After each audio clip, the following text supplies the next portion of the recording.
जिल्हा परिषदेत भाजपला रोखण्याकरता काँग्रेस आणि शिवसेनेचं नवीन समीकरण जुळून येण्याच्या हालचालींना वेग आलाय। काँग्रेसचे प्रदेशाध्यक्ष अशोक चव्हाणांनीही तसे स्पष्ट संकेत दिले। बीड जिल्हा परिषद अध्यक्षपदाच्या निवडणुकीत दिवसभर नाट्यमय घडामोडी घडल्या। माजी मंत्री सुरेश धस यांनी भाजपशी जवळीक साधल्यानं राष्ट्रवादीच्या हातातोंडाशी आलेला अध्यक्षपदाचा घास भाजपनं हिरावून दिला। राष्ट्रवादीमधल्या टोकाच्या गटबाजीला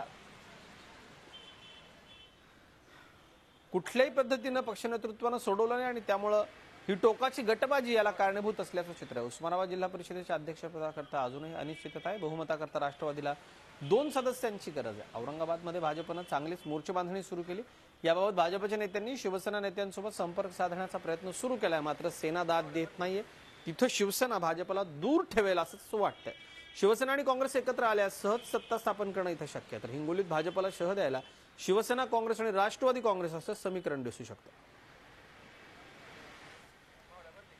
तर इकडे रायगड जिल्हा परिषद अध्यक्षपदी शेकापनं राष्ट्रवादी काँग्रेसला या ठिकाणी ते पद बहाल केलेलं आहे। जास्त मतं असून देखील शेकापकडून अध्यक्षपद राष्ट्रवादीला देण्यात आलंय। त्यामुळे सुनील तटकरे यांच्या कन्या आदिती तटकरे आता जिल्हा परिषद अध्यक्ष होणार आहेत। तर शेकापचे आस्वाद पाटील हे उपाध्यक्ष होते।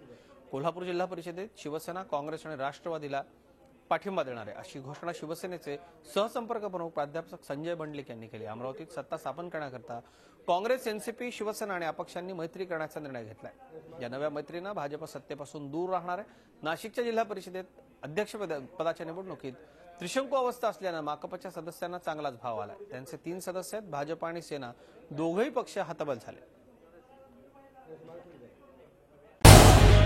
झी 24 तास रहा एक पाऊल पुढे।